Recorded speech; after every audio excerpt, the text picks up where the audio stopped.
When primitive organisms first appeared on our planet, Earth had already begun creating the balance of life.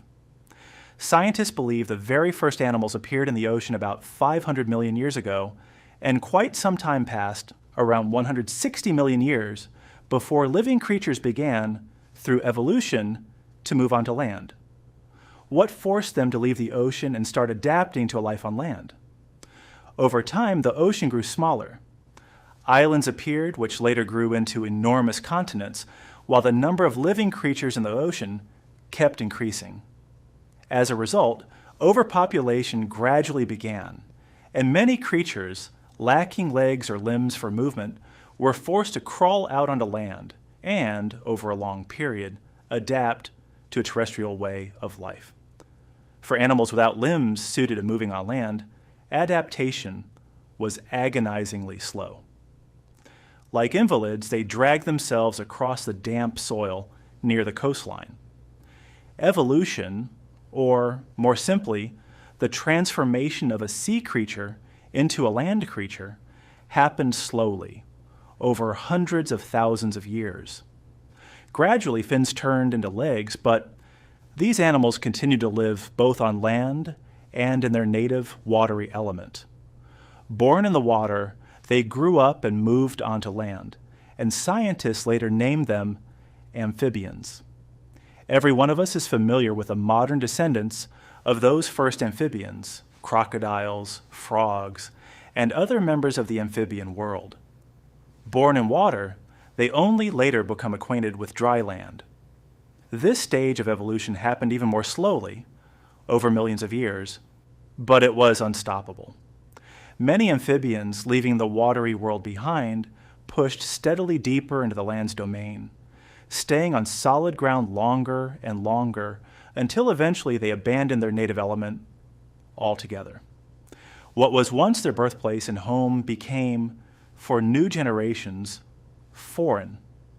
These new generations were now being born on land, and for them the ocean had become an alien place. Gradually, different kinds of reptile began to appear, those living in water, those living on land, and those that became masters of the sky. By the time the Jurassic period arrived, dinosaurs had already clearly formed and split into two camps: herbivores and predators. Predators had a sharpened sense of smell and hearing that allowed them to quickly locate prey, as well as incredible strength, speed, reaction time, and endurance for fighting their quarry. Nature, meanwhile, gifted many herbivores with armor, a heightened sense of danger, camouflage, poisons, and warning coloration to scare off enemies, as well as gigantic size. Nature created a balance, an equilibrium of different life forms that held steady on Earth for millions of years.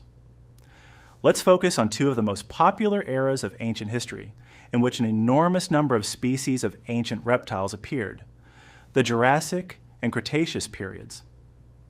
It was during these periods, at their very peak, that predators and herbivores dominated in tremendous diversity. By the laws of nature, herbivores were the primary food source for carnivores, but these seemingly harmless plant-eating reptiles very often fought back against their attackers. Let's take a closer look at a few examples. Tyrannosaurus, the king of Cretaceous dinosaurs. On the battlefield, it had no equal. Yet despite its gigantic strength and sharp intelligence, T-Rex could not always defeat a reptile like Triceratops. Triceratops, like its sworn enemy T-Rex, is an iconic dinosaur. These two reptiles were always rivals, and that's not fiction. It's a verified fact. T-Rex needed enormous quantities of meat, and Triceratops offered up 14 tons of prime dinosaur meat. Proof that these two reptiles were inseparable enemies lies in the fact that they lived at the same time among the lakes and rivers of Hell Creek, and were the two most common species there.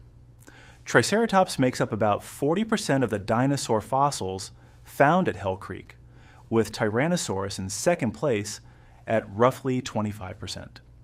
Battles between T-Rex and Triceratops were frequent, but the predator didn't win all that often. The odds were something like 50-50, because although Triceratops was much smaller than the predator, it had massive armor, a nearly impenetrable shell, and deadly horns that often inflicted serious damage on Tyrannosaurus's health. Sauroposeidon, average length 25 to 27 meters, 12 meters of which was neck alone, a walking skyscraper. For adult individuals, there was practically no threat from predators, but young Sauroposeidon had a much harder time. They were completely defenseless against any predator. That's why the main task for young individuals was to keep eating constantly in order to grow as quickly as possible. The bigger Sauroposeidon became, the fewer enemies it had. Deinonychus, one of the fastest predators of the Cretaceous period, reaching up to 3.5 meters in length. These reptiles hunted in groups. Their most famous feature was a curved, sickle-shaped claw on the second toe of each foot. The claw was mobile and incredibly dangerous, sharp as a knife. These claws served as a formidable weapon for these predators.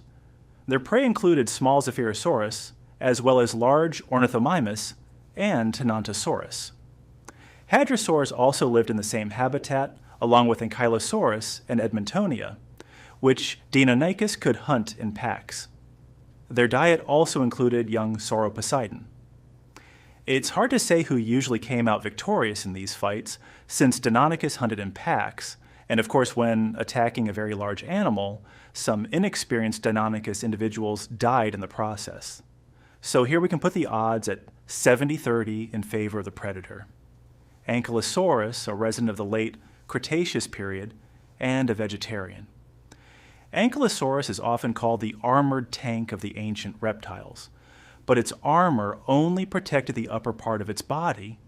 The underside was completely defenseless. Our modern-day turtles have roughly the same body structure. That's why Cretaceous predators, just like with turtles, tried to flip Ankylosaurus onto its back. But even for top predators like T-Rex and Spinosaurus, this was quite difficult to pull off because this particular herbivore weighed around 6 tons. On top of that, Ankylosaurus had a fairly formidable weapon at the end of its tail, an impressively sized club with which the reptile could easily shatter not only a predator's bones, but also seriously damage its internal organs.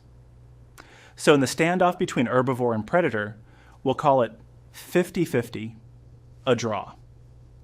Parasaurolophus, a herbivore capable of moving on either 4 legs or 2. These plant eaters lived in herds and had their own form of communication.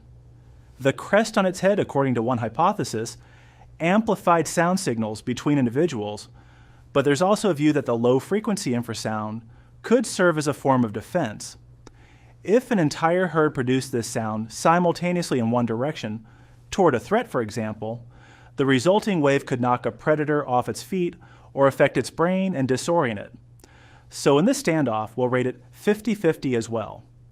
As evolution progressed, some herbivores developed increasingly sophisticated defenses, while predators, thanks to their intellectual edge, grew smarter and smarter and applied increasingly cunning tactical skills for attacking their prey. If you enjoyed this episode, hit like, leave a comment, and ring the bell so you don't miss new and interesting episodes.